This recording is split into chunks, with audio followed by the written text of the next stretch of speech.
What's up, everybody?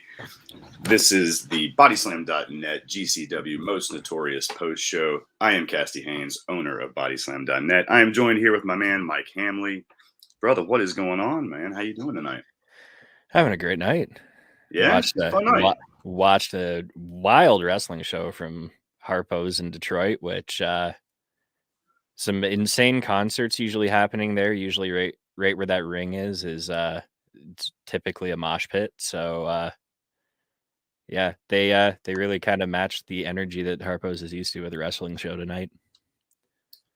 It seemed fun, man. I wasn't too familiar with the venue other than just hearing about it from people that I know from Detroit. They were talking about it when it got announced and how much, well, they considered it a shithole, but it seemed to be pretty much like my place to go. It looked like somewhere I would really enjoy going. So yeah, it seemed to be fun.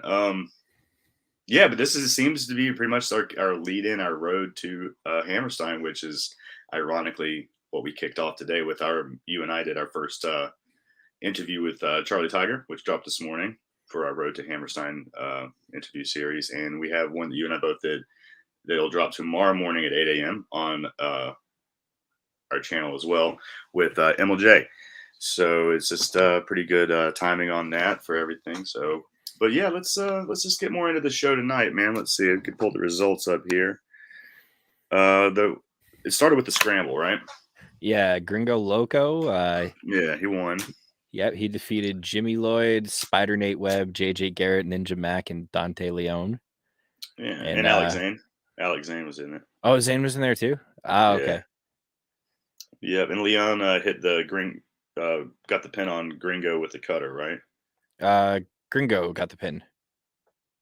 Oh yeah, Gringo got the pin. Yeah, Gringo got the pin on. Pinning Leon, pinning Dante. Yeah, pinning Dante. Yeah, he pinned Dante.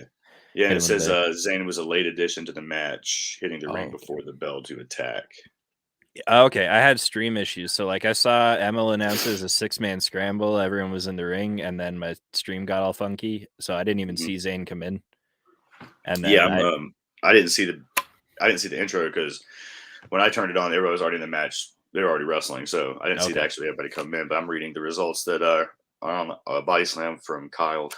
Kyle Sparks did some result coverage for us tonight here. But yeah, he said Zane was a late addition to the match. But yeah, it was fun from what I watched. I like I said, I was a little late coming in. How about you? You said you had some stream issues on it? I had some stream issues on it, so I didn't. I basically got Emil announcing the beginning of the match, and then I pretty much got like a minute and a half in the finish. Mm-hmm. But pace looked crazy. Like it's a GCW scramble, so like they're all familiar faces. These guys are doing these matches with each other, like a rotating cast of about 12 of them that are all kind of pieced together, usually every couple of weeks. So every time you watch the scrambles, they seem to just like they're going crazier and crazier every week. It's you can't miss them, honestly. Like it's one of the best parts of the show, and it sucks that like my stream kept fucking up because I honestly I live for these ones. Gringo Loco is crazy. Jimmy Lloyd is, we talked about it. He's a different boy.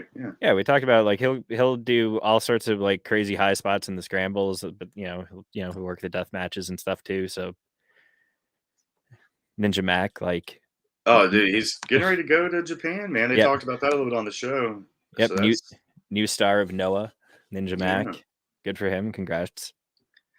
But there was one spot where I was talking to you about it. There was only one little spot that I noticed that was a little bit of a botch there, a little sketchy spot, and it looked like Mac was going off the top, and I said there was somebody sitting on the top turnbuckle.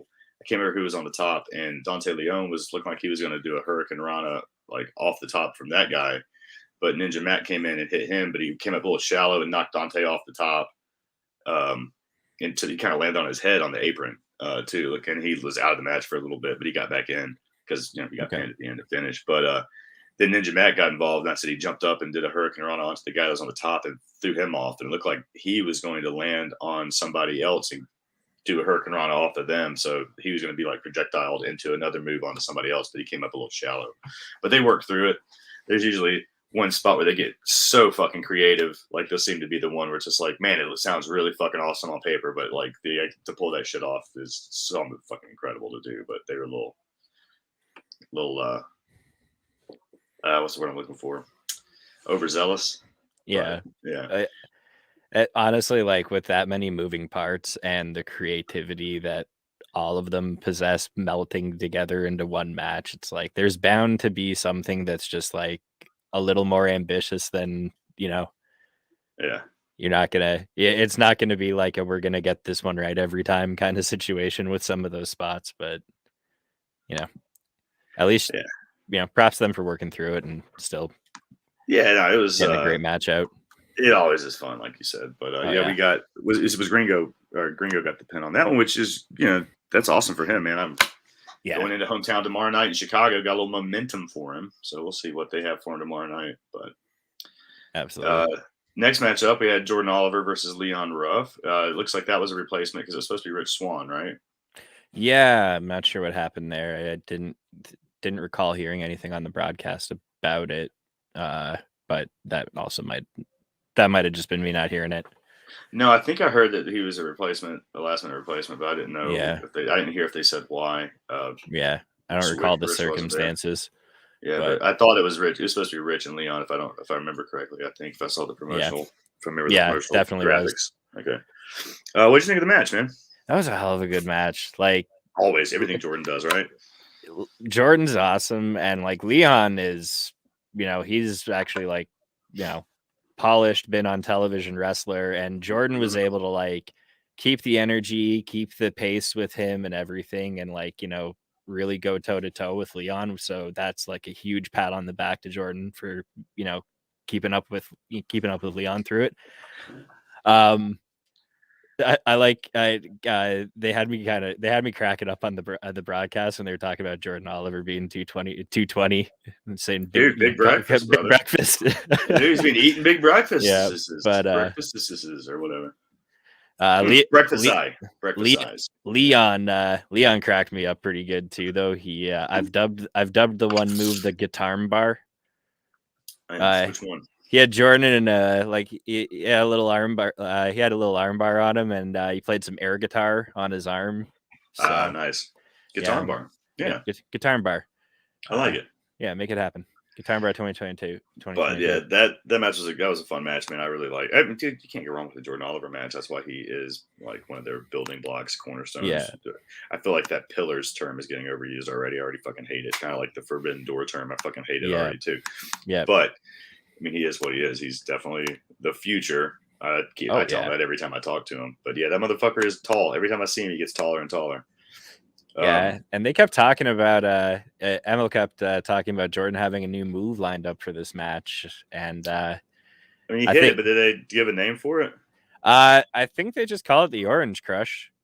Okay, but I don't know if Jordan's gonna put his own branding on that. Maybe he's sponsored by Orange Crush now, and that's like perhaps cross promotional branding thing there. Hey, who knows?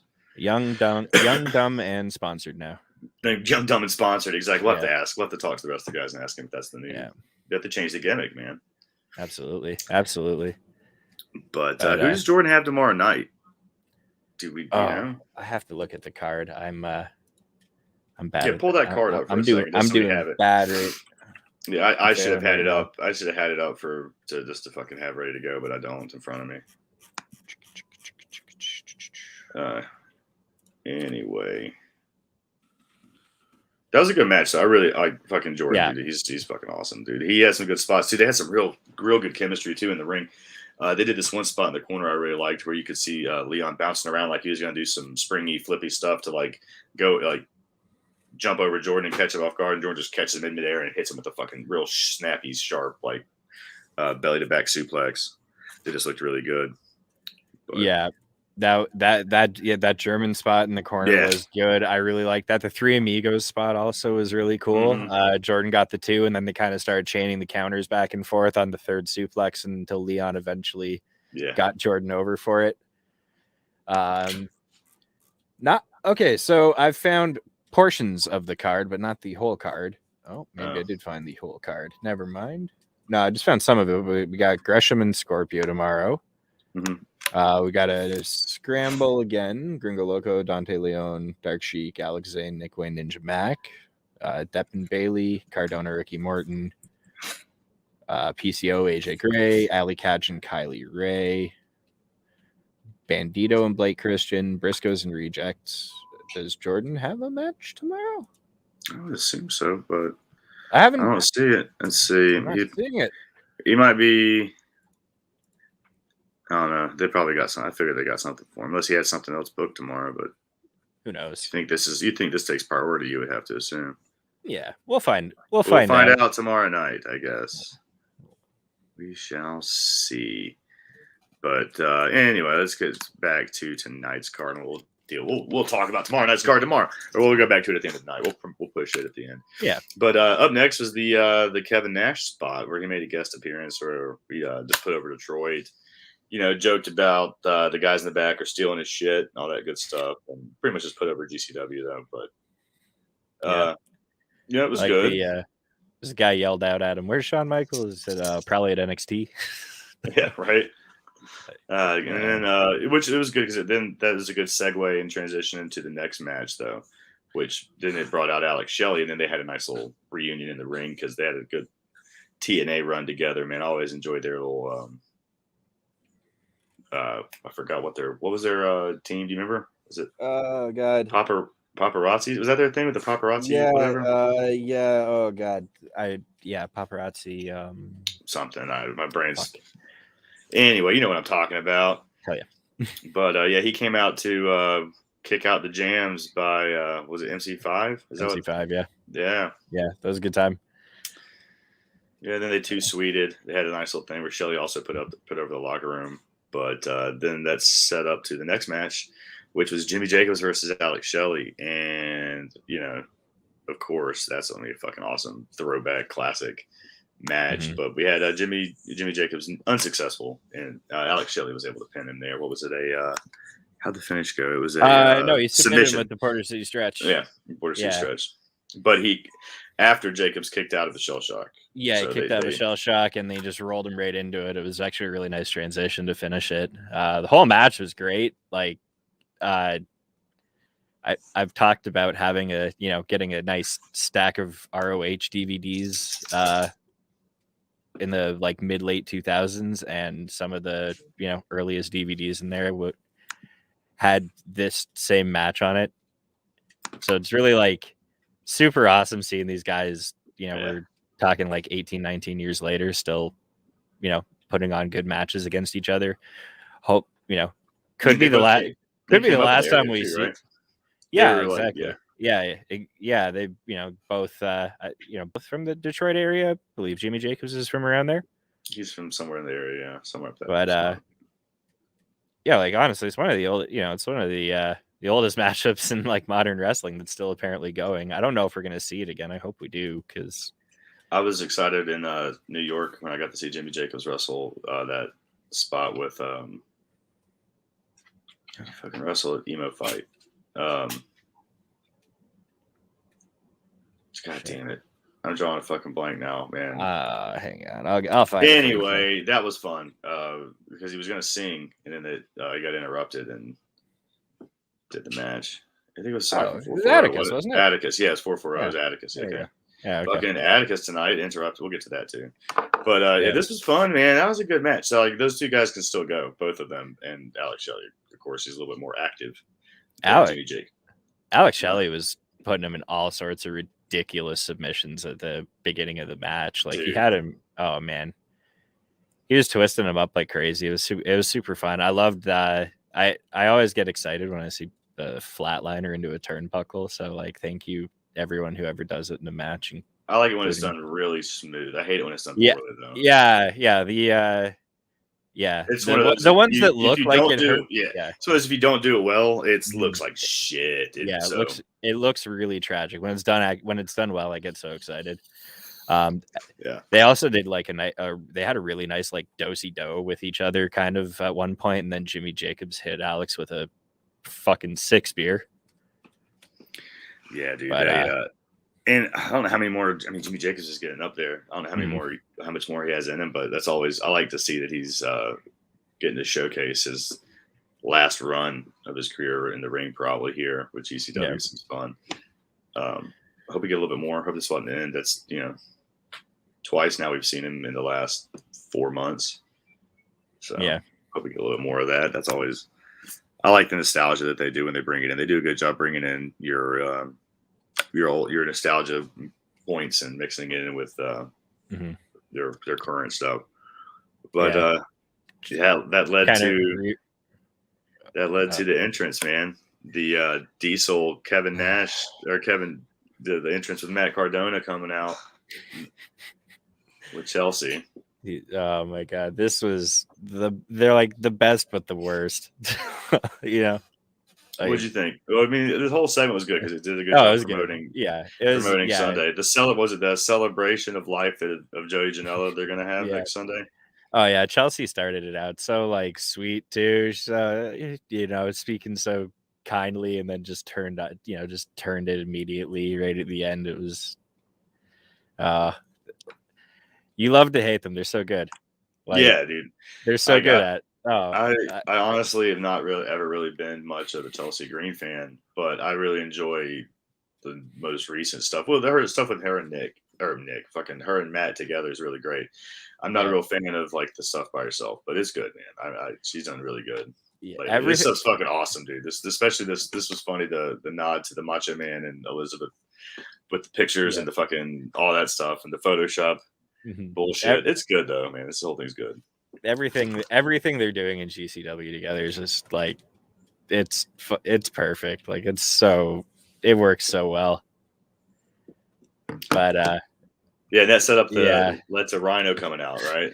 Yeah, Rhino came out and like I was like, oh my god, Rhino's getting on the mic, but like only to call Chelsea a crack whore and said he'd rip her in half with a gore. Very ECW style. Very much ECW style. Rhino promo. I loved it, and then just told Cardone to get in the ring, you little bitch, basically, and they didn't stay in the ring very long, like at all. It was like mid-90s ECW Rhino. He just dragged him everywhere around Harpo's, hit him with everything that wasn't nailed down, just tossing Cardona all over the place. It was a huge nostalgia trip, and like the way they brawled around everywhere. I loved it. Oh, and then even more so when Cardona pulls out the ECW title belt. Yes. And tries to hit Rhino with it, but that's when Rhino instead gores Chelsea through the door. Is that right? Well, there was he went to hit Rhino with it, and he took the ref out with the belt first, and then but then Chelsea got in there and looked like she was like, I don't know, they were like exchanging hands with something, and then Rhino went to gore like he said he was going to do. He told you. Yeah, and man, Matt Cardona did not do anything to help her with that one at all. Like, just left her high and dry to take that one. That happens, man. So, but, hey, he's got to save his energy, man. He can't. He's got Ricky Morton tomorrow night, dude. He can't be fucking going through doors tonight, dude. He's got to protect it. He's got to protect himself from the Ricky Morton destroyer. He's got to rock and roll tomorrow night. But and so then I guess. Like you said, Cardona hit the low blow. Yeah. And then a belt shot, and then he wins. Forced Emil to announce him. I was going to say, our man Emil has to announce him as the new ECW TV champion. Yeah. So I guess that's a nice, fun running new addition to the storylines that they're going to have now, is Matt Cardona being the new ECW TV champion. I wonder if he defends it tomorrow night against Ricky Morton. That'd be awesome. Yeah. Yeah, put that shit on the line. Are they allowed to like say that even? I don't even know. They did tonight. I'm assuming they must. I don't know. What's gonna happen? I mean, man, hey, they just staying in Emil's voice when he had to say that too. He just such a good job with his hatred of Matt Cardona. Oh, poor guy. Yeah. Oh, and Matt Cardona too at the beginning of the match with the talking about how Rhino isn't the last ECW champion. Yeah, it was great. For somebody that loves, like you hear, like if everybody that listens to that interview tomorrow morning, you'll hear how much Emil loves wrestling. So Emil got to announce some names tonight too. Kevin Nash. He was talking about that on the interview as well. Check it out. He was talking about how that felt, and he was got a little bit more to say about how this means, all this shit means to him. So yeah, that drops 8 o'clock tomorrow morning on Body Slam's YouTube channel. Don't forget, you can also subscribe to the channel. I think is the end running right now. Yeah, right here at the bottom. If you're not doing it yet, guys, subscribe to the channel and also like this video. Give us a thumbs up if you don't mind. That always helps helps us on the algorithm. There, we got a couple. Let's see. Hold on. What we got here? We got somebody. Yeah, they're returning to. That's right. That's coming up next. Yeah, they announced that April 23rd they're returning to Harpo's. Yeah, that'll be interesting to see if they go head to head with Impact. We'll have to see what they do there, but we'll see who actually is the number 3 now. Then, right? If they do go head to head, see who has more pay-per-view sales on Fight, who gets more in Impact Plus. But yeah, now we're in intermission during the show after that match, right? After the ECW TV title match. Yeah, we got to intermission. Got to sit through a nice Major Wrestling Figure Pod video of Matt Cardone breaking down the new Joey Janela ringside collectibles figure, which I myself have a ringside. And speaking of ringside collectibles, while we're pumping figs, let's go ahead and put this one over. My boy Chase Owens also has in a ring collectibles fig from the same guys. This one's autographed. You have to ask him to do that. I'm sure he'll work you out a deal. But yeah, no, that was fun. That was a nice little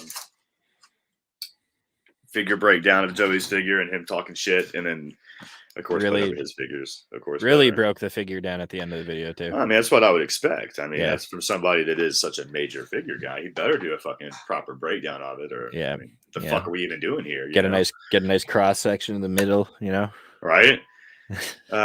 But yeah, no, I mean, dude, like all roads are leading to Hammerstein. So that was a nice plug for everything. The Ricky Morton bit at the end of it was real good, though. Ricky knocked the Zack Ryder figure off a table with his own figure, and pumped up their match tomorrow too. Ricky's got a figure.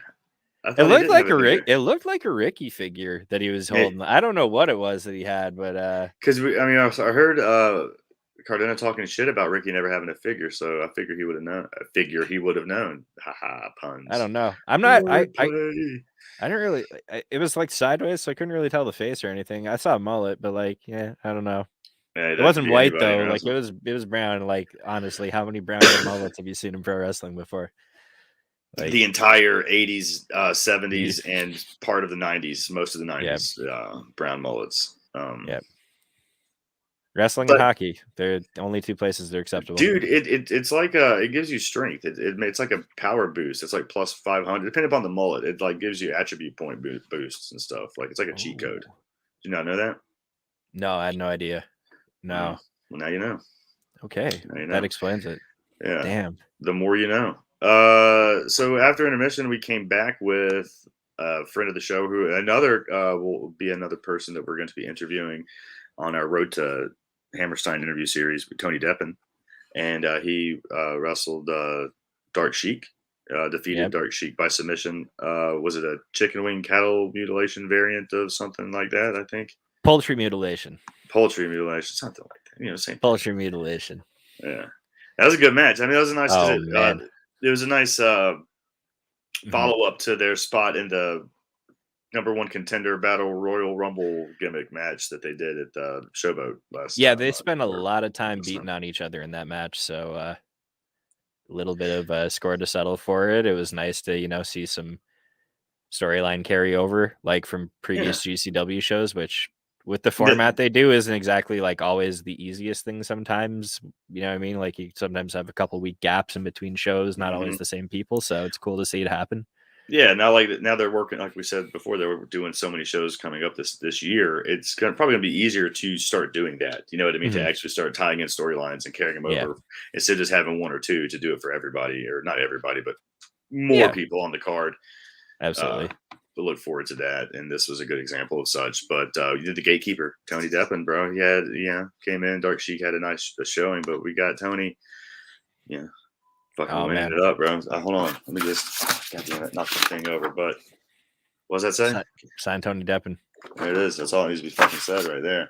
Do it. Sign him. Book him for as many matches as you can too, because like holy shit, the guy's so good. Like I not even the like stuff he was doing wrestling wise in the beginning of the match, but just like how vocal he was at the beginning. He's talking shit to Dark Sheik the whole time. He's talking shit to the crowd too, like smaller ring, more intimate venue, and he's just like he's getting like he's got like the like stand-up comedian poise of like how like the shit he's coming back to like hecklers and stuff with.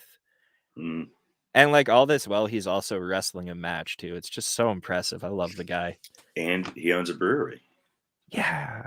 Damn. Brewmaster too. Brewmaster Supreme. Where is his brewery? Like Pennsylvania? I'm assuming Pennsylvania somewhere. Yeah. It's near Hershey, if I'm not mistaken, somewhere up in that area. I forgot the name of the town, and I forgot the name of it. It was something weird to pronounce anyway. But give it a Google thing, and you'll find it. I love craft beers, so like I would. You would like it, I'm sure. So I need to move. I need to move to somewhere in the Northeast. Area. Bro, if you like craft beers, Asheville, North Carolina is, I think, Beer City, USA for like 10 years out of the last 15 or some shit like that, as far as like breweries and craft beers go. So if you like craft beer, come to where I am. Fucking check that shit out. I don't even think you could do every brewery in the city in a weekend. Like, I don't even know if you could drink a beer at every one. It's physically possible to do it. It seems like there's that many. That's wild. I got to check that out for sure. Yeah, there's a fucking shitload because the area is a big sprawled out area, and it's just like, there's just so fucking many. But yeah, after that, this match is great. I gotta just mention a couple of things, dude. Yeah, I was gonna say, what do you have from that match before? The X-Plex on the apron when Tony caught Dark Sheik on a dive. That was like, okay, sure. The jumping tombstone, which like that move terrifies me every time I watch it. It just looks so devastating. But and then the Johnny Cage dick punch. That was you gotta laugh at that. I loved it. But that poultry mutilation is such a cool looking move. Yeah, this shit was brutal. I didn't catch the name of it, so I was wondering. I really hope that we built this city on January 23rd. He says everybody better fucking sing it. He was telling everybody they better get their shit to fucking together, and it better be goddamn sung and yelled and screamed. You better fucking hear it all. That's what he was saying. Absolutely. Like Adam Cole level participation from the building, please. I'll be fucking disappointed if they're not. I'll be screaming it, and if nobody gets on, if I can't get anybody going, I'm gonna be fucking upset with him. So it's they better not let me down. New York better not let me down on that. No, man deserves to hear his music sung by everyone in that building. It's not too much to ask. It's really fucking not. Nope. So out next, we get Emil back in to bring out Sabu. ECW is the theme of the night. I mean, we got Rhino. Now we got we had the ECW TV title fucking defended and won tonight. And now we got Sabu coming out. And right when Sabu's about to talk, here comes our boy Atticus to interrupt, much like he did Jimmy Jacobs in the Melrose Ballroom or whatever it was in Queens. Atticus out to fuck up the crowd's moment, and that's just such a good thing for him to be the ruiner. He's the ruiner. I love it. Yeah. But nice moment about to happen? Nope. No. Yeah. If you don't expect any of your fucking happiness and nostalgia moments to happen, if Atticus can have anything to fucking do with it, I like that gimmick that he's building up, that fucking part of his character to be the guy that's like, oh yeah, there's moments that you fucking love so much, I'm gonna fucking take them all from you. Fuck you guys. Ultimate bad guy shit. It's great. Absolutely. I wonder what he's gonna. I can't wait to see what he does at the Indie Hall of Fame. That's just asking for him to come out and just like ruin shit as the new ruiner. There's a lot of moments there you can fuck up. I love it. That's okay. There's gonna be a lot of legends there that I'm sure would both love to show how much they don't appreciate it, and I'm sure he'd be totally happy for any of them to show them that too. Like, but have a little moment there. Kogark takes the mic instead though, and says that he explained that he used to look up to Sabu, but now he's going to have to just take him out instead, which is it's good. I like this legend killer kind of thing that he's kind of doing too, kind of on the side. There's moment ruiner. Legend killer, but then out comes Justice. That brings Justice out to make the save, which sets up their match. He got him with a chair shot, and then threw him off the stage into the ring. Right? Is that what happened there? Yeah, it kind of happened so quick. I was like, "Fuck!" Did he clear it? The I don't ropes into the think ring? I Or did he don't go through think the ropes, or what I don't happened? think so. I don't know how I think he chair shot and threw him off the stage to the ring. They got in there though, but yeah, this was, it again, like kind of like the They went all over the building, right? kind of like Cardona and Rhino. It was like, they very much just brawled their whole way around that nice little like upper deck area. But they didn't come back down the stairs to get towards the ring. Matt Justice took a backdrop over a, like, I guess just a standing bar. Like, it was like a bar that was cutting off the edge of like the section, like a railing. Yeah, it's like a with railing, an extra like 4 or 5 feet drop, like a drop behind it, yeah. too.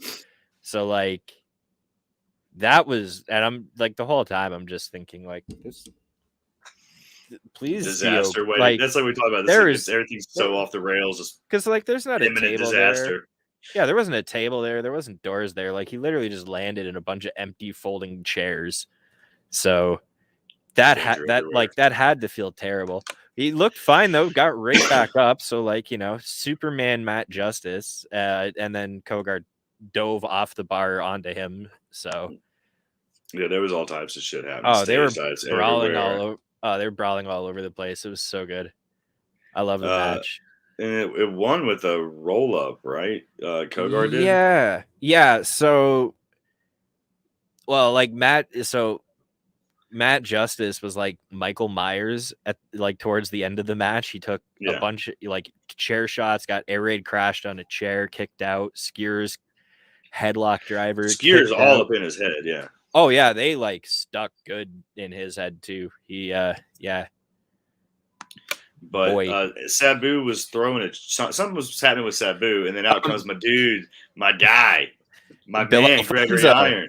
Bill Alfonso. Well, Gregory Iron and Bobby Beverly came out to not let that shit happen. And had the Bill Alfonso whistle going, grabbing at Sabu. Gregory Iron was the first interview we did when I launched started kicking off the podcasts and stuff last year, like really doing it for real. Greg was our first one. I love Greg. He's been my buddy for fucking 15 years almost now. He did a weekly or monthly blog on my old site before Body Slam, and then he's actually written some stuff for Body Slam a couple years ago. So big fan of the site and shows, and good friend of ours, Gregory Iron. So even though he's a monster fucking heel in this company, I love the fact that dude, it's such a good, because he's the opposite in real life. He's the nicest and best dude in the world, and then he's just such a fucking prick asshole out there in the ring. It's fucking beautiful. Yeah, but they got the crowd going, man, with that spot. More moment ruining from 440. Threatening Sabu, distracting Matt Justice. Kogar rolls him up, gets the win with a little schoolboy roll up. Yeah, dude. But dangerous moves. Dangerous. Yeah. Like all that action and violence, and kicked out with the schoolboy is so fucking heel too. I love it. Kicked out of so much horrible shit happening to him just for that. But he was distracted, bro. That's the art of the distraction. Yeah, but it makes sense why. And he explained after the match when he got on the mic, and he told everyone how much Sabu meant to him, and gave a really nice rub to Sabu. Not that anyone needs to really give Sabu a rub, like he's icon, but yeah, but that's probably one of his favorites. Up, like absolutely. It was really really nice heartfelt words, and then demanded that Hookah Blues be played on the PA. Yeah, he plays fucking music. God damn it. And then also demanded Pantera as well. Yeah. So I guess we'll see who his tag partner is tomorrow night. I have a feeling we get the return of Mansoor setting up his match next week. That would be really, really, really cool. I hope so. Because, every match has been announced except for one. And I showed you the card. I'm going to go ahead and just talk about it. The three people that are watching are going to get some scoops here, like I told you, like we're going to do sometimes. But the only match It has not been announced on the card that I got, 10, 12 days ago that I showed you. It was before fucking Wrestle Kingdom is when I got the card.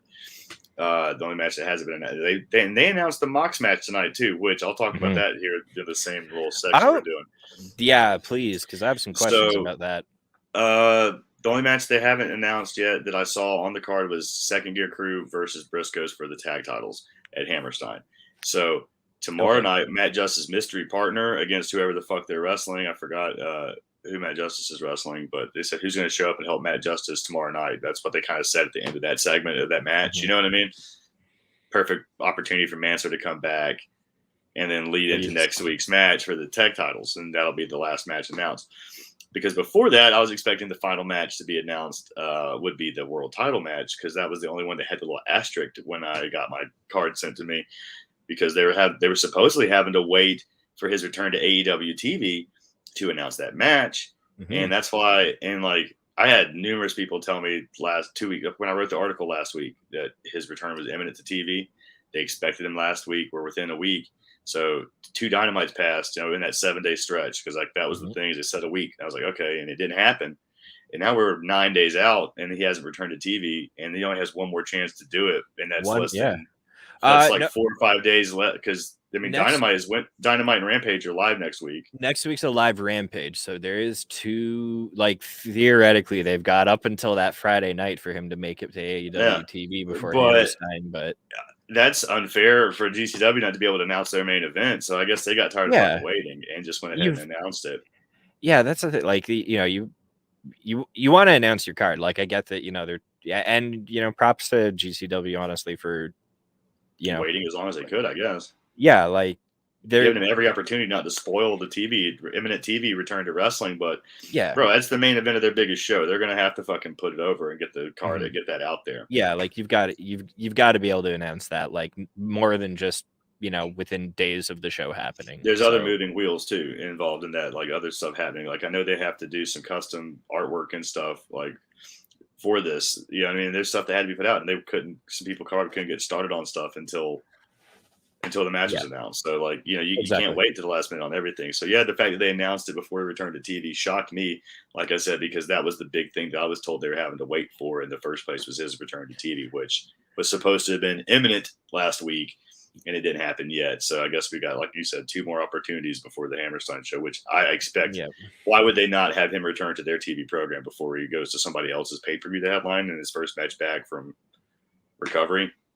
I'll be honest. I thought that Dan Lambert segment with Hangman this week was going to be like the Jon Moxley moment. Me too. I think a lot of people thought it was too. Like, you're not the only one that thought that. Like, I had my people texting me being like, "Here comes your spot," and then they're like, "Well, never mind." Yeah, and then like obviously you're not going to do it on Rampage because you don't want it getting all over the internet. Taped. Like, that was taped. You don't want that shit getting all over the internet for 2 days before your show goes to air. You want that to be on your live show. You don't want that on your tape show. Yeah. So anyway. So Hammerstein, we got Mox and Homicide. That's gonna be big, but so good. Yeah, like I said, maybe tomorrow night we get Mansoor come back with Justice. I don't know how his leg's doing, but maybe it's a little bit faster than I thought, because they set that up. And like I said, that's the only match that I got on that card 15 days ago that I got sent to me that hasn't been now actually announced, and that was the Second Gear Crew and Briscoes for the titles next weekend. So maybe we get that tomorrow night. Who knows? But I'm down. Give me Mansoor, Southern Psycho. Can't wait. Yeah, bring him back. But yeah, then post match was when they announced, like we had pop up earlier, Emil announced the return, GCW's return to Harpo's in Detroit on Saturday, April 23rd. Yep. And that'll be cool. So, but next we had Two Cold Scorpio and Ricky Morton come out to wrestle Bussy, Effie, and Alley Catch. And they, of course, Bussy won. Bussy overall. They won by pinfall. Effie pins Ricky Morton following the Bussy pile driver. I think Alley hit the pile driver. Essie gets the pin. Effie, moves her to the pin. But this match was fun, man. I love, like we talked to Emil about this. So again, I'm going to plug that interview tomorrow morning. You can hear Emil, Jay, myself, and Mike here talk about this match a little bit ahead of time. And Emil was really looking forward to it. And so was I, because that's like 2 old WCW guys that never tagged together. And Ricky even spent some time in ECW, and so Two Cold Scorpio, of course, cut his teeth there as well. Not he was in WCW too, but they had both spent time in both those, and they never worked together really as a tag team. So that was kind of a little nostalgia bump as well. That was fun. You think about them like in that era too, like holy shit, that would have been some insane tag team wrestling. Right. But like even in 2022, they still put on a wicked match with against Effie and Allie. And what do you think? Tell me. So let's go over this match a little bit. What was your takeaways from this one? Okay, so like it was great. There was a lot to it that like I got excited about. There was like the comedic elements of it with between Scorpio and Effie with all the like all the humps and all the humps to the face, and the link, the joke, the Batista dick joke. Comments from the commentary and Scorpio's references to his that. It was fun. It was fun. KG and Emil were on fire tonight. They were really good. They were really good together tonight. Really good duo. But then like also Morton and Allie had a really hilarious spot where he tried to low blow her, and it's like, what do you think's gonna happen? Come on, Ricky. Hey man, the road's been hard. It's been a lot of hard years on the road, brother. But Bussy's double team offense too is always like just. But like there was all those like little funny moments, but then in between this still you're getting like two veteran wrestlers and then two really, really, well-rounded indie wrestlers that are, obviously more youthful, you would say in their prime, perhaps, but like they had such a good match with each other. It was just like like this guy, like Kyle here says, our buddy Kyle that wrote the results for Body Slam tonight for this show. He says we should all aspire to be like Ricky Morton. Dude is older than Effie and Allie put together, but still out there putting on awesome performances and giving back. Exactly. And brother, Ricky Morton. I rode around with Ricky back in the day, man, because I used to manage Chase and Ricky. I would ride the roads with them and stuff. So I absolutely love everything about Ricky Morton. Can't go wrong with that, honestly. But this match was really fun, dude. And Ricky can still go, man, for being dude. And he's making more money now than he ever made in his fucking career. It's fun to see this guy at this part of his career out there just fucking still going, man. And it's just great. And we got a good run leading up. I don't know what he's gonna do at Hammerstein yet, really. But I saw that he was announced too. I think he'd be at Hammerstein. He was one of those like original handful of will be at Hammerstein announcements that went out. Yeah. But it like we were saying though, it does really speak to how much of a pro Ricky is. That like even in 2022, there's still wrestlers that are like excited to like, oh shit, I get to wrestle Ricky Morton. This is gonna be freaking awesome, because like he's not just in there for like a nostalgia trip, and he's taking it easy and not doing much. Like he's still going and like bumping in there, bumping hard, doing some spots where you're like, oh shit, don't do that, Ricky, and then he does it. Like, oh god, is he okay? Oh good, he's fine. Yeah, and he's like totally fine. So like good for him. Like fucking keep going, rock and roll forever, man. He just posted yesterday that him and Robert are on their like Rock and Roll and Express farewell tour, because he's going to start focusing just wrestling with Carrie, doing a father and son tag team stuff together now. That's super sick. And there's a lot of like I think I can't remember where we were talking about this. Might have been with Emil. It's probably with Emil. About it would be really cool for Ricky and Carrie and Stephen Colby. Mm-hmm. Yeah, it was Emil. Yeah. Okay. We talked about a lot with Emil J. That's guys, you gotta check that out. It's like an hour and 40 minutes tomorrow, man. It's gonna drop. It's long as shit, but yeah, you really need to check that interview out, dude. Emil's he's so smart. He knows so much about wrestling. It's so just knowledgeable about so many aspects of the business, and he loves this sport. He loves the business. It shows in everything he does when you see him out there, when you hear him talk about it.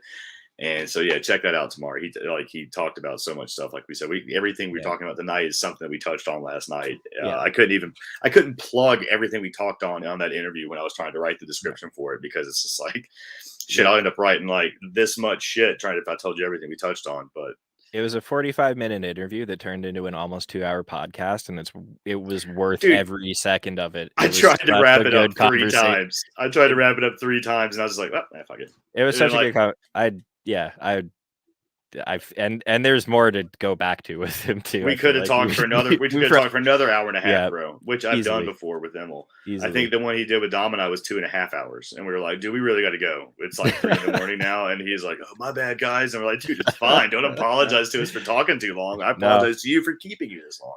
Yeah, but yeah, no, everybody should check that out, man. It's so good. He talks about a lot of stuff. Yeah. But and then getting back to this match, we did have the KG keeping the laughs coming on commentary. Scorpio hit his double leg drop, and he said, "How did the insides of Effie not squirt to the outside?" Right, that's a good question. Oh, that's a valid question. Man. It's a valid question. It is. He did come down on him pretty hard there, but and the bussy jokes are just endless, of course, all night long. Oh man, so that's always fun. I'd be rolling on the ground if I was like having to sit there at that booth. So I don't know, like they're to make those jokes and not just sit there hysterically laughing the whole time. Like such pros.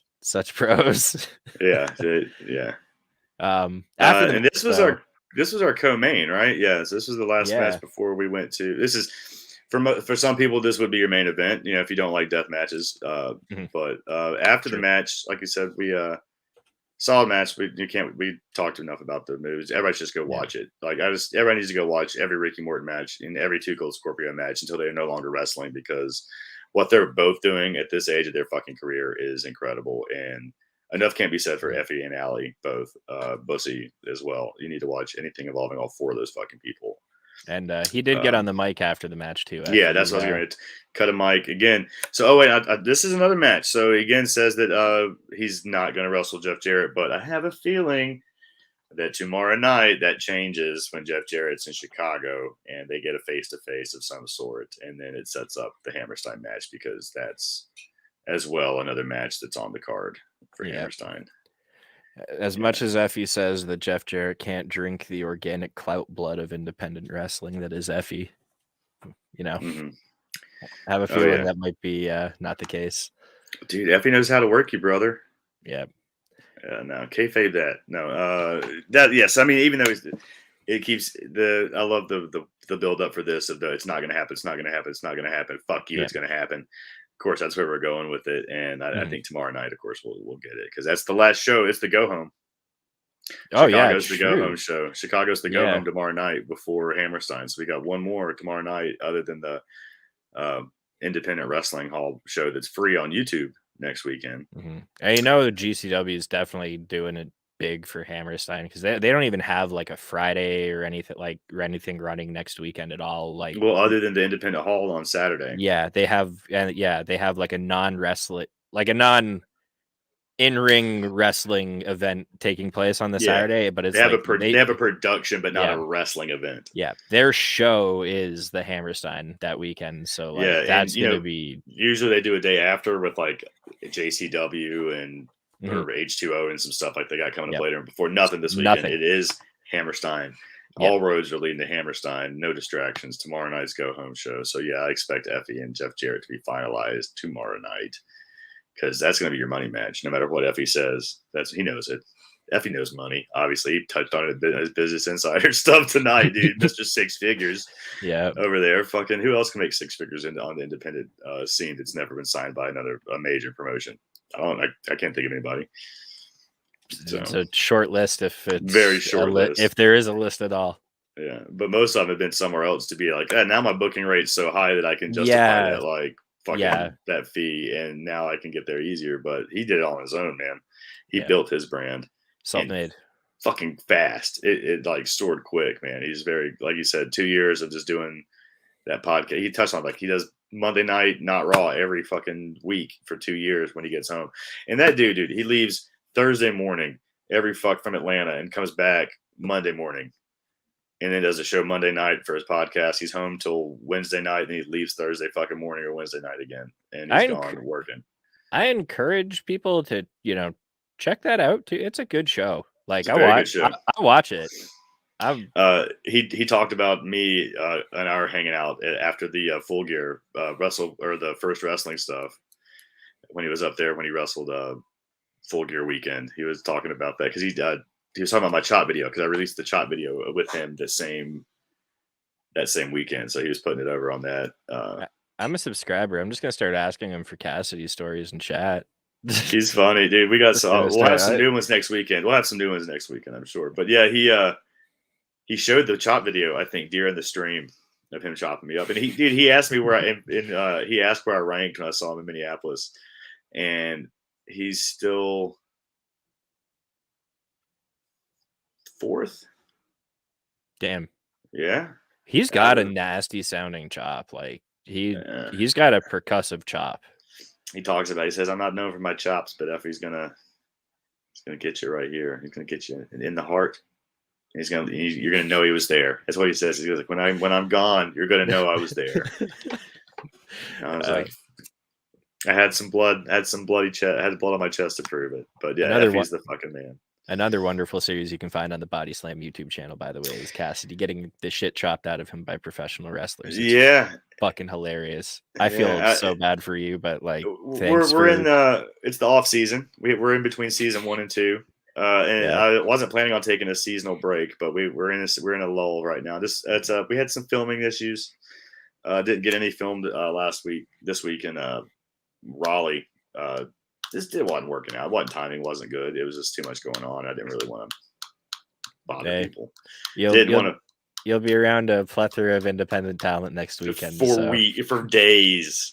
And they've already been talking about it. Like a lot of the guys have already been like chatting me up about it and be like, we're gonna line them up for you. I'm like, fucking can't wait.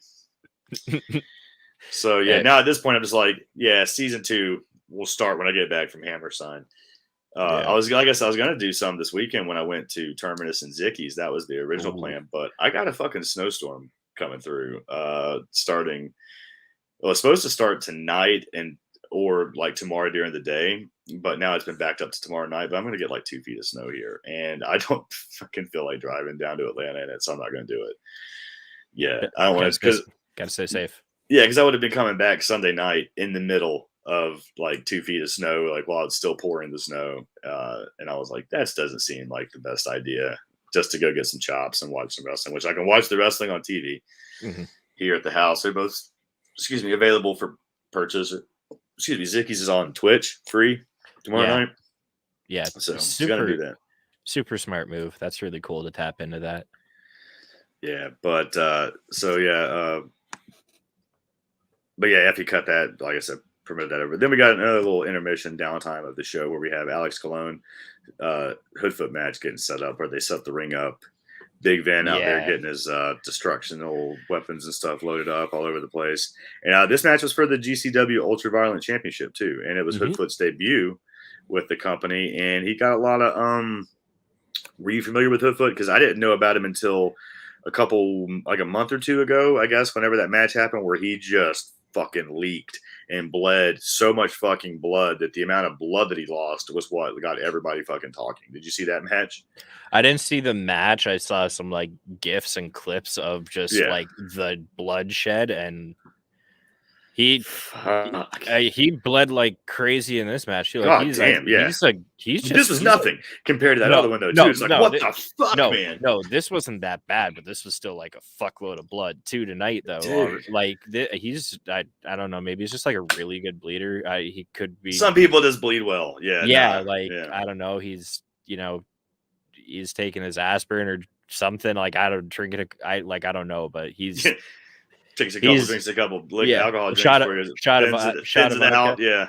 I got a piercing once and I had like 2 shots of vodka only in me. And I literally I had to take it out because I couldn't keep the piercing in. I got my lip pierced. And so like I not much anyway, but to make it happen. So I can't, but like, God damn, he was bleeding. And it was kind of weird, gross too, because the fucking dust and powder from the light tubes like caking into his blood, and it was just a lot was getting of soupy and that thick, too. and I was like, that can't be healthy. Like, you're not even supposed to breathe that shit in. Are you supposed to get it in your fucking open wounds and blood like that? Because it was fucking like cake, dude. It looked like somebody had thrown baby powder on him in places of that blood, where there was so much of that powder from those fucking light tubes on him. Yeah, but like we'll get to it. But Alex Colon did help him try to sanitize that near towards the end of the match. Anyway. Yeah, we'll get there. But where do you want to start? I'll let you just Hood, take the lead on this one because this was just a fucking bloodbath. Like for Hoodfoot is a big dude, Mm-hmm. so I was like, Mm-hmm. all right, Alex Colon might get bounced around tonight, and he did. He got beat up. He got beat up too, but like There was Alex, so much glass. oh my god, and then like the black canvas too. Like what you tweeted I think you tweeted like so much glass or like There was something so going, much. but like all I can think is like the black canvas really brings out the sparkle of the glass. It does, Like, dude. That's why I don't think I noticed how fuck. much there is on that gray canvas, but that No. fucking black canvas, like you saw every fucking white shard of glass. Oh yeah, it was. And it also didn't. I think the canvas was not the same material as it usually is. It's usually that gray No. canvas, and this was that like That was black, like slick vinyl canvas, like vinyl like like canvas, vinyl looking. and I feel like it that shit would wasn't. just burn bumping on that. Like, But it also looked like it wasn't doing as much job of like getting the glass off of the wrestlers and onto the mat, because you notice like it was all over Hoodfoot. Like the little pieces were just like, he looked like he was fucking like just sparkling, like it was covered in glitter. He had so much fucking glass on him. It was like all over his body throughout the match. Just the more he rolled around, it was like throwing a fucking pretzel in some like salt and just shaking it up. Speaking of, that's a good segue to another spot in this fucking match. Salt. What do you think of that? that was traumatic for Who me. brought the Like, salt out? Was it Vin? Who brought the salt out? Was I it don't Big know. Vin or what? Where did it come from? All I of a don't. sudden, I just saw two big ass things Yeah, of fucking iodized salt. I don't know where it came from. Like they were on hard cam, and then they panned to like a ringside cam, and there's just like containers of salt up close with Cologne and Hoodfoot just behind him. And like I was cringing as soon as I saw the salt, but I'm like, okay, how are they gonna like where are they putting the salt? And then Obviously on the wounds, no, brother. like I know what's going on the wounds, but like in what way are we just like throwing salt at it? Or are we rubbing it in there? Bucket sand. And no, Alex Colon was just like, I'm literally gonna bathe you in it. He Yeah, just was showering it onto Hoodfoot's head, which not to was sanitize any possible yeah, it was kill any infection that might have been happening from this. But yeah. because dude, he was fuck. What about the spot where he busted the light tube and then just stabbed him in the fucking leg? And it was just like, I'm just gonna he literally like into his fucking into the back of his leg. I was just about to say this. Alex Colon, like over his last few matches, he's like really his like sadism level is just ramping up and up. Like he was doing a lot of like carving and grinding glass into Hoodfoot's like thighs and legs and shit tonight, which and face and like oh yeah, he stuck the two. He gave him a goddamn antenna. He put two fucking horns into his head with the tubes at one point. Yeah, like did he just stick them in there? Weren't they just sticking out? And then for a second, or didn't they try to do that? It did not stay. I don't remember. I know that was it looked like that was the intent when he was like putting it in his fucking head. I don't even think it was like that he didn't have them in there deep enough. I think it was just that they were so long that the weight of them is the only thing. That they really, stayed for a second, right? Then they fell out. Yeah, like if they were shorter sections of tube, he probably could have kept them in there. Same with the leg. When he did in the back of the leg, I was like, "Is that going to stay?" I'd staying in the leg, and he was like, popped it out, and then shoot it. He ate it afterwards. Like, God damn, this is awesome. I was like cringing watching him get his thighs cut up, because normally you don't see dudes like grinding tubes into the thigh.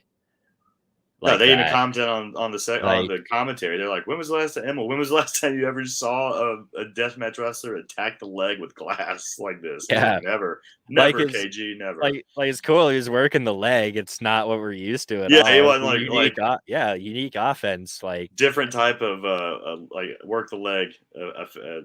Alex different Colon, meaning to it. Definitely gave it different meaning. That's what I was trying to say.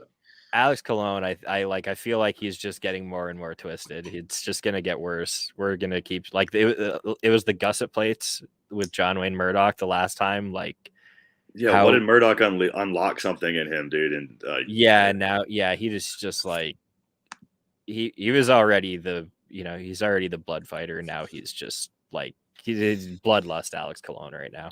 dude, yeah, he But also Hoodfoot hit him with a nice Saito suplex through a plate too. That was like God damn, that over the one. top through the fuck, like that Yeah, glass exploded, man. Oh, that and was a fucking awesome spot.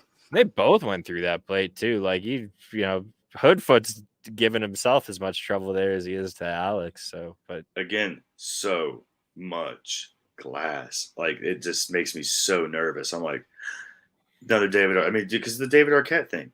You know what I mean? Like that was just like, I mean, all it takes is just one like accidental like twitch and freak out and just like not completely trusting the other person just to not kill you.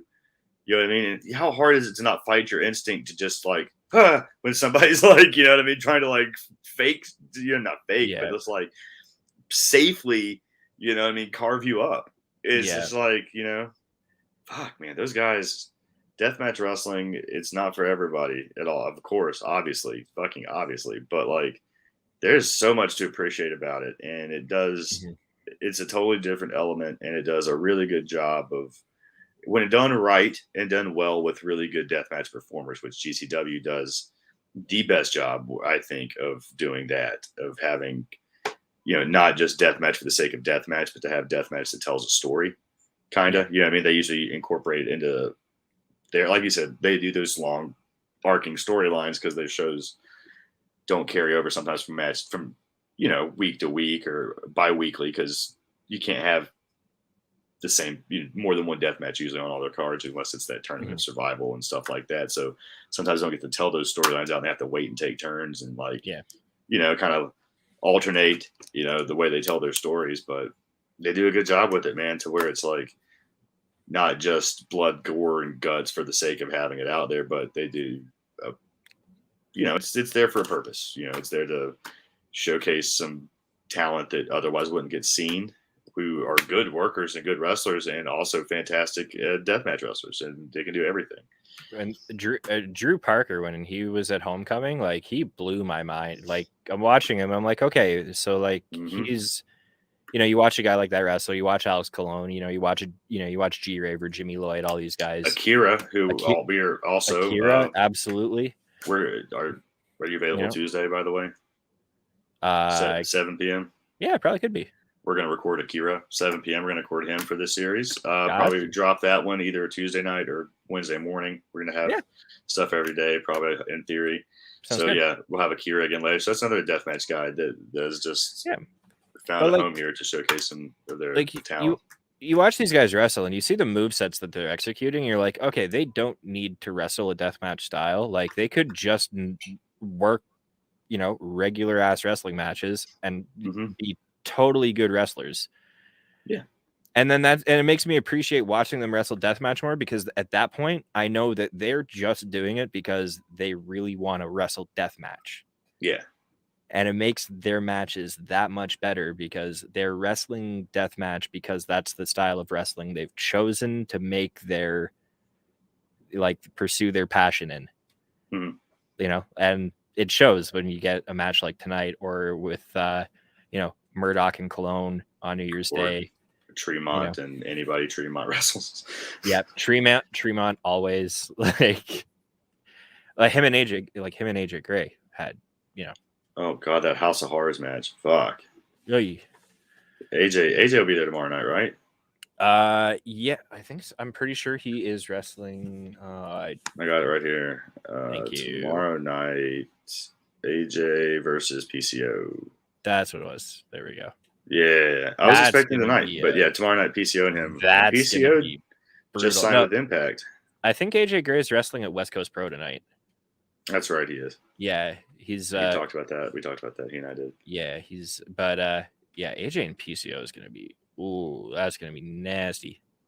And speaking of death matches, tomorrow night we get the Marcus Kane tribute death match to close the night, and that'll be streaming on YouTube. and that's Alex Colon versus Jimmy Lloyd versus Schlack. That's gonna be sick. Yeah, so that's on YouTube. I don't know if it's what time that one's going to be. Tomorrow on YouTube. I mean, I hit the link right here just to see if it says what time it's scheduled to go live, or if it's just like on standby until whenever. Because I don't know, they might do that early to start. You know what I mean, and then clean up afterwards. No, it's 11:45 tomorrow night. So tomorrow night, 11:45, roughly 22 hours from now, we get the Marcus Crane tribute 666 death match. That's gonna be such. They're they're gonna go off for that too. Yeah, man, and like you said, it's a great match. It's gonna be and I'm sure that match is gonna mean a lot to everybody because Marcus Crane was everybody seemed to be friends with Marcus Crane. So that's gonna be cool tomorrow night. Anything else you want to touch on that match before we preview the rest of the weekend and touch on a little bit of like what we're going from here for Hammerstein? Just if we can keep the salt spots at a minimum for my viewing pleasure. That was that one made you skirmish. The salt, I don't know why. I think it's or alternatively, like let's go full bag of chips and like someone do a vinegar spot now. I want to see a vinegar spot. That's what there. I'm gonna go the way of Alex Colon. I'm just gonna up my blood. Well, talk to Akira about it. Talk to Akira about it on Tuesday, and that way, when he incorporates into his moveset, you can be like, responsibility. That's on. Yeah, you can claim it. Okay. Yeah. Maybe we'll do that. So you gotta go in there and plant the seeds. But I mean, tonight's show was good, man. I thought it was a good. This was obviously I think tomorrow night's show is gonna be a little bit bigger than this one. But this was a good build up to tomorrow night's return to Chicago. And then that's, like I said, the go home show for fucking Hammerstein for the World on GCW next weekend, the 23rd, Sunday night. But tomorrow night, before we get there, tomorrow night's card, because we will be doing a post show immediately. Well, sometime following, closely after the show's over tomorrow night. We will be doing another GCW post show here on Body Slam on Twitch, on the YouTube channel here. So make sure you subscribe to the channel if you haven't done that yet, so you don't miss anything. We've got a bunch of stuff dropping. We'll plug all that later too. But the card tomorrow night, we got Speedball Mike Bailey versus Tony Deppen, who we're also interviewing sometime this week for the series. Ooh. Yeah. We'll circle back to that too. I'll touch base with you there. We got Allie Catch and Kylie Ray. Yep, Kylie Ray's coming back. We got AJ Gray and PCO, which we touched on. That's gonna fucking it's gonna be a hard hitting match. God damn, those two are just gonna beat the shit out of each other and just giggle about it the whole time. It's gonna be fun as fuck. Yep. Then we got the Deathmatch King, Matt Cardona versus Rock and Roll Express's Ricky Morton, WWE Hall of Famer Ricky Morton. Then we get I think it's for the belts for the tag titles tomorrow night, isn't it? Briscoes, Mark and Jay versus the Rejects, John Wayne Murdoch and Reed Bentley. Yep, open challenge, open challenge, GCW tag team titles. Sweet. So yeah, that'll happen tomorrow night. We got Gresham versus Two Cold Scorpio. Is that for the ROH belt or is that just a singles match? That is ROH World Championship. So Two Cold Scorpio gets an ROH title shot tomorrow. That's damn. What a cool match too. Like, right? Because Gresham, being a kid from the Atlanta, wasn't he from the Atlanta area? Being a kid in Atlanta, watched Scorpio as a kid because Atlanta, right? WCW. You know what I mean? Like, yeah, that's really fucking awesome. And then yeah, he got to actually see Scorpio too, and not Flash Funk. So like, yeah, I mean, probably you have to assume. Yeah. And then we got Bandito and Blake Christian, which that match didn't happen because Bandito got COVID last time, right? Yeah, I think that was supposed to be Texas? Blood on the Hills. No, wasn't that Texas? Or was that the next night in LA? I think it was LA. It was supposed to be Blood on the Hills. It was supposed to have Bandito and Blake Christian. And he got Bandito got Texas or COVID in Texas when he wrestled. So we got Blake versus Alex. That's right. And at the LA show instead, which like, oh shit, what a tragic replacement match to have to make. Now, if I'm not mistaken, Bandito has the new ROH world title still, doesn't he? Yeah, he is like the current even though Gresham has the other ROH world title. The original belt. Yeah, it's like this weird Are we doing the New Japan angle? Is that what we're doing now? We're gonna have multiple titles going around. I don't know. Like, is Bandito going to defend the new ROH title against Bret Christian, and Jonathan Gresham defend the original ROH title against Two Cold Scorpio tomorrow night? Correct. Like, and I'm really sorry if I'm mistaken here, but I feel like Bandito's had like a match booked or he's got something lined up where he is defending it. Not tomorrow, but they should just do it tomorrow night too. Because if Gresham is, why not just do that whole like multiple belt thing? It makes sense to do it. Yeah, defend on that fucking show. Have them both air at the same time. It makes more sense. Both ROH championships. Yeah, and then that would really push and drive that angle that there's multiple world titles now being defended, even on the same broadcast against two different people. Yeah. So that'd be cool. But then we also get the scramble. Of course, we're always going to have a scramble, but we got Gringo Loco versus Dante Leon or Leon. Is it Leon or Leon? I think it's Leon. Yeah, Dante Leon. And it's Leon Ruff and Dante Leon, even though they're spelled the same. Yeah. Anyway, Dante Leon versus Alex Zane, Dark Sheik, Nick Wayne, and Ninja Mac. That's going to be so good. GCW Scramble Fuckfest style match. That's going to be fun. And then, of course, like I said, the Marcus Kane tribute death match with Cologne, Jimmy Lloyd, and Schlack. That'll be streaming free on GCW's YouTube channel. And don't forget the return of JEFF, JARRETT, Jeff Jarrett to a GCW ring. I like that he taught us how to spell his name with like the little, it almost kind of sounds like a car insurance jingle from the 90s. Yeah. And it's you always, as soon as somebody starts doing something in that like, is it pentameter, dynamic pentameter, or was that what you talked about with the rhythm of the way you say something and speak it? Yeah. You know what I mean? You know exactly it's Jeff Jarrett, because I could do like CASSI, you know what I mean? I can do it with my name, you know what I mean? It's like, oh shit, you can do it with anybody. You like EFFY, like Effie does it with his now too. So it's great. You can do that shit. Jeff Jarrett's such a smart little touch that he's doing that too. Like that guy's a genius. I love Effie. Yeah, dude, he's so fucking good. But yeah, so it'll be fun tomorrow. We get, like I said, Jeff Jarrett will return tomorrow night, talk some shit. And like I said, I think it's going to set up that match, because that's the only one that is now left on the card that I saw from 2 weeks ago, is the Jeff Jarrett and Effie match. And that's just going to be fun, man. That's going to be so fun. Jarrett can still go. Yeah, Jarrett can still do work, bro. It's gonna be fun to watch. And Effie's gonna Effie's gonna pull a match out of him, man. Everybody's gonna be sleeping on that shit, talking shit like, I can't believe we get fucking Jeff Jarrett when we want this or this. Dude, you're gonna get what Effie wants you to get, and he probably wants you to get Jeff Jarrett. Jeff Jarrett's gonna surprise people. And Effie could wrestle a cardboard box and find a way to have like a captivating match with it, I think. Like this was where Kyle chimed in. This is where Bandito's doing at Terminus. Bandito versus Baron Black at Terminus. Yeah, Baron Black booked himself for the ROH World title.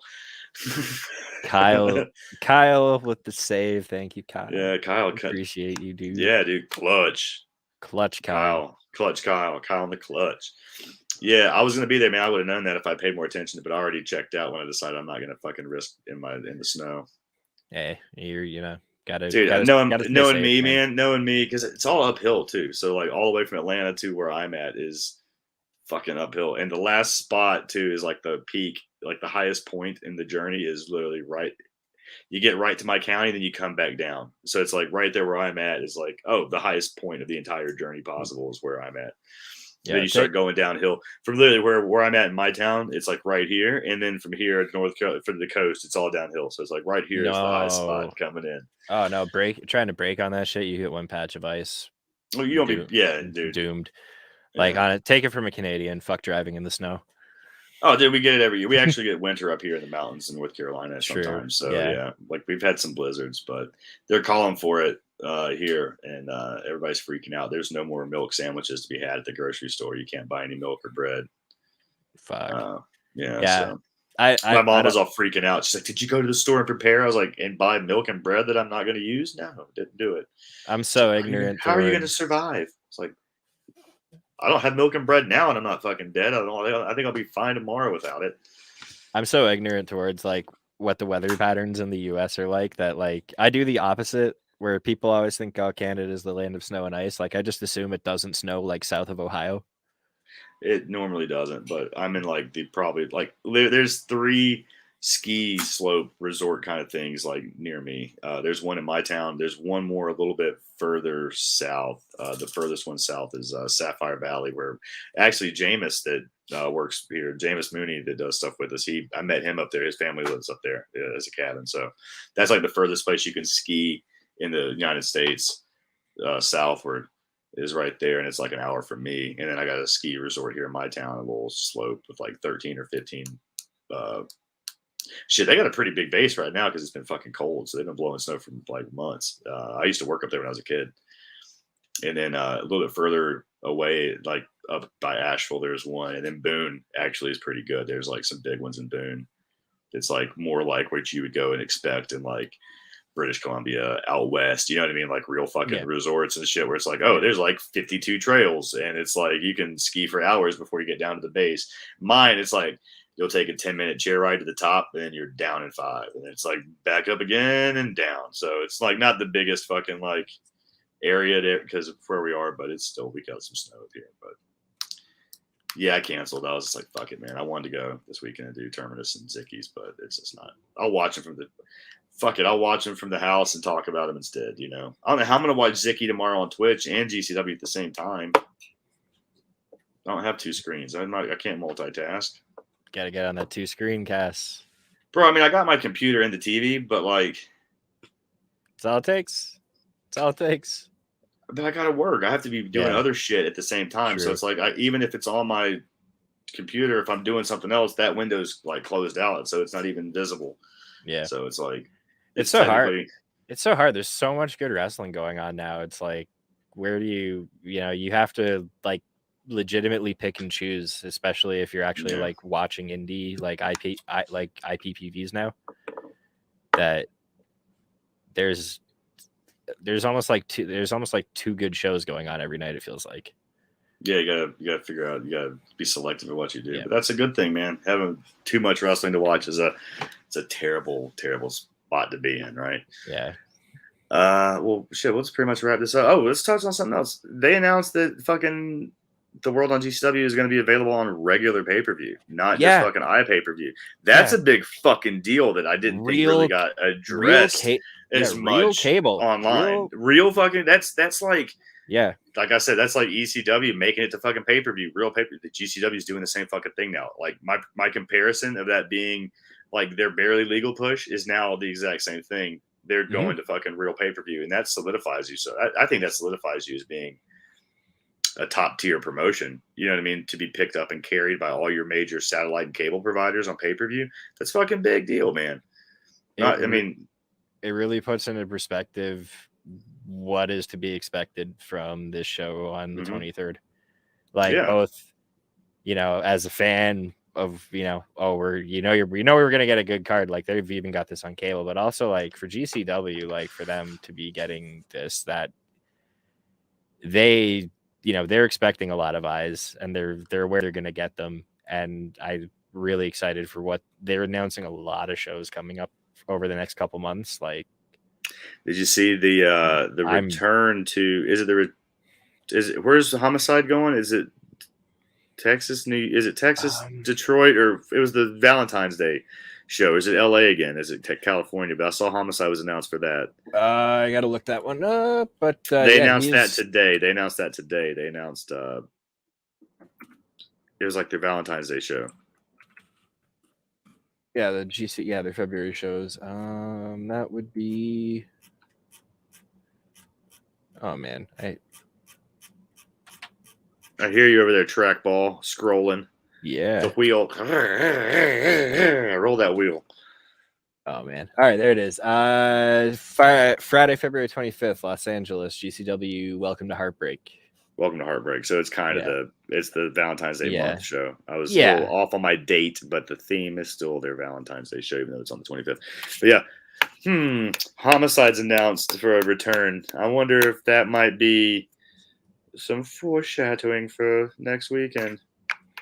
Would be interesting. like I said, man, I think next weekend is Homicide's weekend. I mean, we get the Hall of Fame on Saturday night, and then he's in the main event for the title the next night, and now he's already announced his return in February. Well, look, all I'm gonna say is, if Homicide is the getting the winner's share of the purse at the Hammerstein, go to the pay window. He might be going to the pay window. Then something very specific needs to happen at that show that MLJ talked about in our interview, but you need to listen to the interview to find out what I'm referring to. Yeah, that's tomorrow morning. Listen, you can find it right here. If you see this, there's a scroll. If you're listening to us, I'll tell you where to go. But if you're watching tomorrow morning at 8 a.m. on the Body Slam YouTube channel, which can be found at youtube.com/Body Slam Net Pro Wrestling. I think you can get there with that, or the link at the bottom. It's still the same link. It gets you there. But just search bodyslam.net on YouTube. You should be able to find the channel. Subscribe to it. If you haven't done it yet, do that now for us, please, because you're going to be missing out on a bunch of stuff. We got podcasts dropping like multiple a day now. Lots of content. We usually don't have a day without a show. And if we do, it's probably not unintentional. It's probably something happened.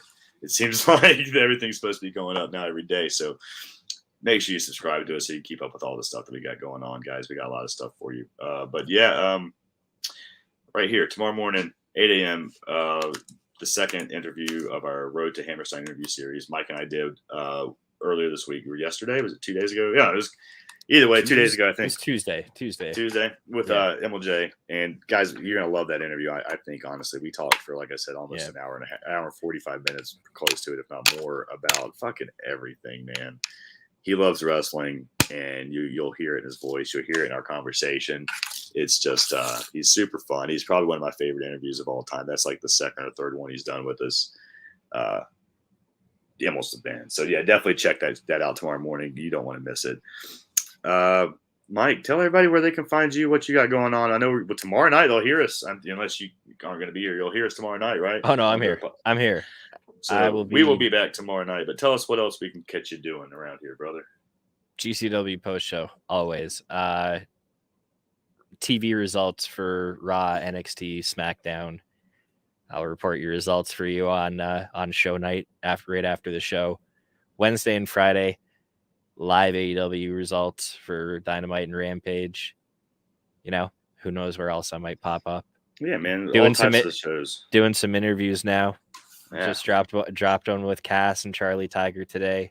MLJ That's a fun one, yeah. You guys can check that one out. Yeah. Charlie is up and comer in GCW, and it's really cool. Company's getting big. He's on the way up there. So one of the people you're gonna be kind of looking out for that face around GCW over the years to come. It was good getting a chance to talk to him too. And we got more coming. We got a lot of those. We're hoping to have a GCW interview every day between now and Hammerstein in theory. So, and then right there, that's where we can find you, Mr. Purple MRPRP LTV, Mr. Purple TV, my man Mike Hamley. Guys, you can find me, of course, at Casshole with 3 O's. That's CASSHOOOLE. That's where I'm at on the Twitter. You can find me on Facebook. I mean, my Facebook's not really a business Facebook. I do post some stuff, but it's mostly just personal shit. I may accept it. I may not. You never know, guys. I'm not going to promise you shit on that one. But Twitter, I'm there. You can follow me. I do lots of stuff on the Twitter now. Also follow the website Body Slam Net on Twitter, Instagram, fucking Twitch. What else are we on? Facebook, Body Slam Net, on everything there, on all of our accounts. You can find us there, guys. Also, if you feel like it, we would love you to go to slamchats.com. And if you feel like donating to the team, man, everything is appreciated. We got a lot of stuff planned for you guys, man. We hope this series this week, you enjoy it. We're going to do a lot of GCW stuff. You're probably going to get sick of hearing it unless you're a big GCW fan like a lot of us at the site, and then you're going to be all about it. So, we got, like I said, Emil tomorrow. I think on Sunday, Jack Cartwheel dropping that Jay Shell did with Jack Cartwheel. It was just the two of them. They seemed to have a fun one. It sounds like it's going to be really good. I think you'll enjoy that as well. Mike and I have a fucking marathon of an interview with MLJ tomorrow that I think you guys are really going to like. So check that shit out, guys. We appreciate it. We'll see you tomorrow night following the Say You Will from Chicago. We'll have another GCW post show, guys. Thank you so much. Thanks for checking us out. Peace.